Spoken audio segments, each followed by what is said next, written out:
चलिए chapter number 6 rural development.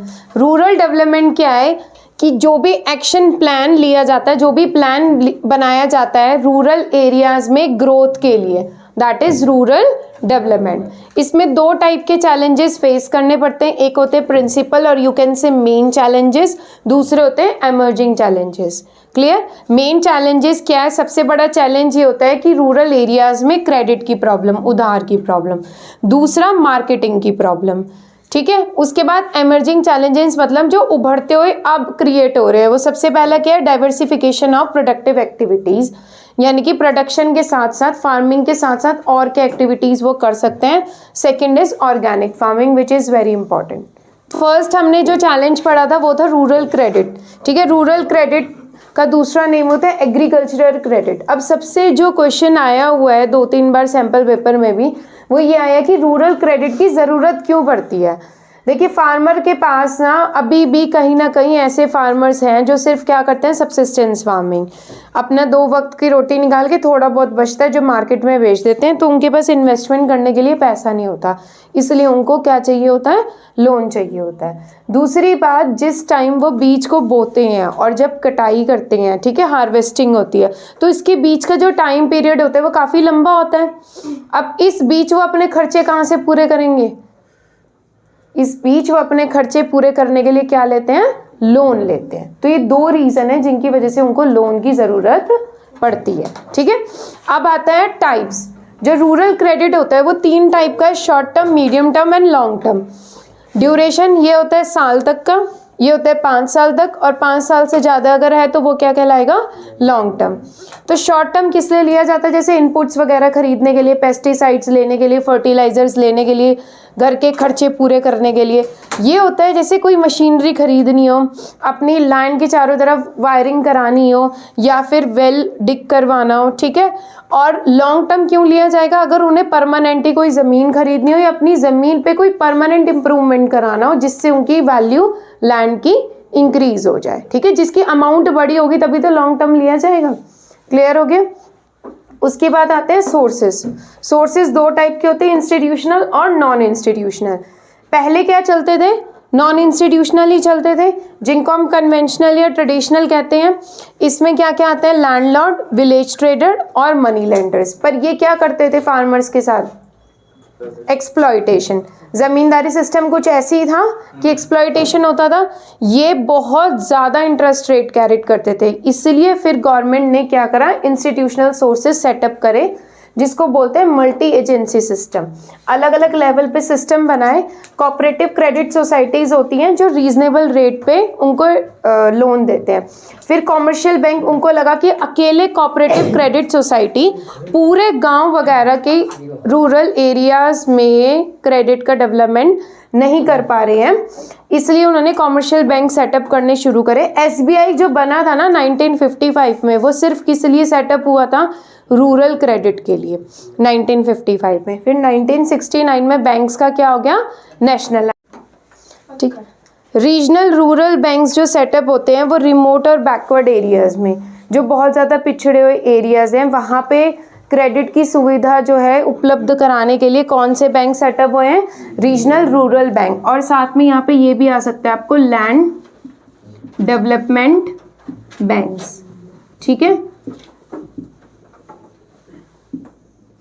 तो पहले क्या होता था? सबसे ज़्यादा जो रूरल क्रेडिट है वो कहाँ से लिया जाता था? नॉन इंस्टीट्यूशनल सोर्सेज से। ठीक है, इनकी परसेंटेज ज़्यादा होती, लेकिन आज के टाइम पे कहाँ से लिया जाता है? इंस्टीट्यूशनल सोर्सेज से। तो ये जो इंस्टीट्यूशनल सोर्सेज हैं, इनका जो ये पूरा सिस्टम है, इसको क्या बोलते हैं? Multi agency system. ठीक है, नबार्ड। नबार्ड की फुल फॉर्म है, फुल फॉर्म याद कर लो, कल यही सुनूंगी, national bank for agricultural and rural development. ये एमसीक्यू में बहुत आता है कि ये कब सेटअप हुआ था? 1982। ये क्या है? टॉप मोस्ट, या आप कह सकते हो जितने भी इंस्टीट्यूशंस हैं जो रूरल डेवलपमेंट में रिलेटेड है, उन सबका हेड कौन है? नबार्ड। जैसे आरबीआई क्या है? जितना भी बैंकिंग सिस्टम है उन सब का हेड है। लेकिन जो भी इंस्टीट्यूशंस, चाहे वो फाइनेंस हो, चाहे क्रेडिट से रिलेटेड हो, बट रूरल डेवलपमेंट से रिलेटेड हो, एग्रीकल्चर और रूरल डेवलपमेंट, उनका हेड कौन है? नाबार्ड। तो ये क्या है, टाइम टू टाइम मेजर्स लेता है जिससे कि क्रेडिट सिस्टम इम्प्रूव हो सके, सारी एक्टिविटीज़ को कोऑर्डिनेट करता है और मेल जोल, लाइजन मतलब मेल जोल बना के रखता है गवर्नमेंट के साथ, आरबीआई के साथ, ठीक है। और जितने भी प्रोजेक्ट्स हैं जो इसके अंडर चल रहे हों उनको टाइम टू टाइम मॉनिटर करता है और इवैल्यूएट करता है। क्लियर। नेक्स्ट है आरबीआई। यहाँ पे आरबीआई का रोल ये बताया गया है, role of RBI in agricultural credit. Agriculture credit में आरबीआई का रोल क्या है, मल्टी डायमेंशनल, वो काफ़ी वर्क करता है। सेटअप हुआ था 1935। ये टाइम टू टाइम ऐसे इंस्टीट्यूशंस को डेवलप करता है जिससे कि क्या हो, रूरल डेवलपमेंट हो। प्रोफेशनल्स को ट्रेन करते हैं, उनको मॉनिटर करते रहते हैं टाइम टू टाइम और गाइड करते रहते हैं, ठीक है। नेक्स्ट प्रोफेशनल्स जो हायर करे जाते हैं नाबार्ड के लिए, ठीक है। नाबार्ड के अंदर जो ट्रेनिंग सेशंस वगैरह होते हैं वो सब आरबीआई के गाइडेंस में ही होता है। उसके बाद आता है micro credit programmes. Micro credit programme के, माइक्रो मीन स्मॉल, क्रेडिट मतलब उधार। तो जो छोटे छोटे लोन्स दिए जाते हैं इंडिविजुअल्स को जिससे कि वो अपनी छोटी मोटी एंटरप्राइज सेटअप कर ले, that is micro credit programme. Basically ये प्रोग्राम्स वहाँ चलाए गए जहाँ पे बैंकिंग सिस्टम नहीं पहुँच पाया, ठीक है। तो माइक्रो क्रेडिट प्रोग्राम हमारे इंडिया में एक ऐसा प्रोग्राम चल रहा है जिसका नाम है सेल्फ हेल्प ग्रुप्स। ये सेल्फ हेल्प ग्रुप इसलिए बनाए गए हैं जिससे कि लोगों के अंदर बेसिकली सेविंग हैबिट्स डेवलप हो। जैसे ये सेल्फ हेल्प ग्रुप है, ये अपनी सेविंग्स लेके यहाँ आएंगे, फिर जिसको आगे लोन की ज़रूरत होगी वो लोन ले लेगा, लेकिन यहाँ पे कोई कोलेट्रल सिक्योरिटी नहीं रखनी, कोई भी सिक्योरिटी नहीं रखी जाएगी। आप अगर बैंक वगैरह के पास लोन लेने के लिए जाओ तो वहाँ पहले सिक्योरिटी रखनी पड़ती है, तब आपको लोन मिलता है। तो ये कोई सिक्योरिटी नहीं रखते और रीजनेबल रेट ऑफ इंटरेस्ट पे उनको लोन दिया जाता है। कोई तो और प्रॉपर स्कीम होगी ना जिस तरीके से इनको दिया जाएगा, ठीक है। तो ये होते हैं माइक्रो क्रेडिट प्रोग्राम। बेसिकली ये क्या है, एक इनफॉर्मल क्रेडिट है, ये फॉर्मल क्रेडिट मैकेनिज्म नहीं है। फॉर्मल होता तो ये क्या रखते, बदले में कोलेट्रल सिक्योरिटी रखते, पूरा प्रॉपर रखते, लेकिन ये इनफॉर्मल क्रेडिट मैकेनिज्म स्टार्ट करा गया था भाई, जहाँ पे बिल्कुल भी बैंकिंग का कोई लेना देना नहीं है, वहाँ पे स्टार्ट होते हैं ये छोटे मोटे गाँव वगैरह में, ठीक है। क्लियर हो गया। बैंकिंग क्रेडिट की प्रॉब्लम्स क्या क्या, वही जो मैं आपको बात कर रही थी ना अभी, कि बैंक से अगर ये इंस्टीट्यूशनल सोर्सेज से अगर उधार लिया जाता है, सबसे पहले वो क्या मांगते हैं, सिक्योरिटी मांगते हैं। तो जो छोटे छोटे फार्मर्स होते हैं जिनके पास अपना घर तक नहीं होता तो उनको प्रॉब्लम्स आती हैं। दूसरा, कई बार क्या होता है, बैंक्स वगैरह ना लोन रिकवर नहीं कर पाते हैं जिसकी वजह से उनको लॉस ज़्यादा होता है। थर्ड, कि वो सेविंग हैबिट्स को इतना डेवलप नहीं कर पाते। तो ये कुछ बैंकिंग सिस्टम की प्रॉब्लम्स हैं, ठीक है, जिनके ऊपर वर्क किया जा रहा है। That's it. चलिए, agriculture marketing, very important topic.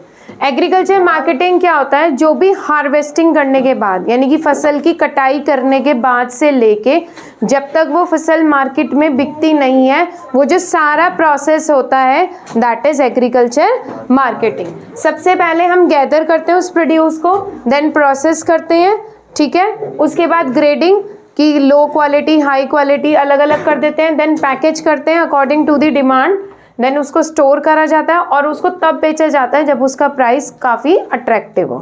तो ये पूरा प्रोसेस क्या कहलाता है, एग्रीकल्चर मार्केटिंग। क्लियर। उसके बाद आते हैं मेजर्स। क्या क्या मेजर्स लिए जाते हैं एग्रीकल्चर मार्केटिंग में। सबसे पहला है रेगुलेटेड मार्केट, यानी कि एग्रीकल्चर मार्केटिंग सिस्टम को इम्प्रूव करने के लिए गवर्नमेंट ने क्या क्या मेजर लिए। First one is regulated markets बनाए गए जिसमें सेल और परचेज मॉनिटर करा जाता है एक मार्केट कमेटी के द्वारा। इस कमेटी में ना 3 रिप्रेजेंटेटिव होते हैं, एक गवर्नमेंट का, एक फार्मर का और एक ट्रेडर्स की तरफ से। फिर ये आपस में डिसाइड करके रेट्स वगैरह सब कुछ, रेट और प्रॉपर वेट होते हैं ना, वेट और स्केल्स कैसे रहेंगे। Provision of physical infrastructure, government ये इनको फिजिकल इंफ्रास्ट्रक्चर के अंदर क्या आता है, transport, storage and processing units वगैरह प्रोवाइड कराते हैं। कोऑपरेटिव एग्रीकल्चर मार्केटिंग सोसाइटीज़ बनाई गई जहाँ पे फार्मर्स मिल के अपने जो प्रोड्यूस है उसको एक साथ बेचें ताकि उनको प्राइस कैसा मिले, काफ़ी अच्छा मिले। सबसे इंपॉर्टेंट इसमें आता है पॉलिसी इंस्ट्रूमेंट्स।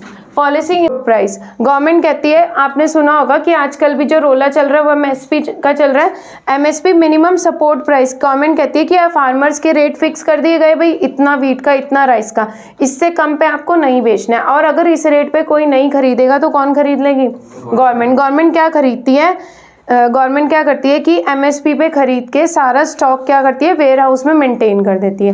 देन इसी स्टॉक को वो क्या करते हैं, बफर स्टॉक को डिस्ट्रीब्यूट करते हैं राशन की शॉप्स पे। इस सिस्टम को बोलते हैं PDS, public distribution system, public distribution system. अब सबसे बड़ी बात इसके अंदर एक आती है, एक टर्म आती है जो बहुत इंपॉर्टेंट है, डिस्ट्रेस सेल। डिस्ट्रेस सेल क्या होता है, जैसे एक फार्मर है, फार्मर को क्या हुआ, पैसे की ज़रूरत हो गई, तो वो क्या करता है, जैसी हार्वेस्टिंग हुई, जैसी कटाई हुई, उसने मार्केट में उसको बेच दिया। डिस्ट्रेस सेल, स्ट्रेस में आके उसने सेल कर दी, उसने ये वेट नहीं करा कि प्राइस क्या है, जब तक अट्रैक्टिव ना हो मैं तब तक वेट कर लूँ, उसने सेल कर दी। तो इसके पीछे रीज़न क्या हो सकता है कि उसके ऊपर कर्जा बहुत हो या फिर उसको कोई खर्चे पूरे करने हो। ठीक है, क्लियर हो गया। नेक्स्ट आता है आपकी problems of agriculture marketing. Problem क्या क्या है कि ट्रांसपोर्ट की इतनी फैसिलिटीज़ नहीं है, कई बार उनको फोर्सली सेल करना पड़ जाता है, मार्केट में चेंजेस आते रहते हैं, क्रेडिट की फैसिलिटी बहुत कम है, स्टोरेज की फैसिलिटी अगर है तो वो बहुत कॉस्टली है, मिडलमैन है, स्टैंडर्ड वेट और मेजर्स नहीं है, और प्रॉपर मार्केट की इंफॉर्मेशन इन लोगों को नहीं होती है। Next and last, marketing channels, ये आपको एमसीक्यूज में मिलेंगे। जैसे अपनी मंडी बिग बाजार, ये लॉन्च करा था पंजाब, हरियाणा और राजस्थान में सबसे पहले, हरदासपुर मंडी आंध्र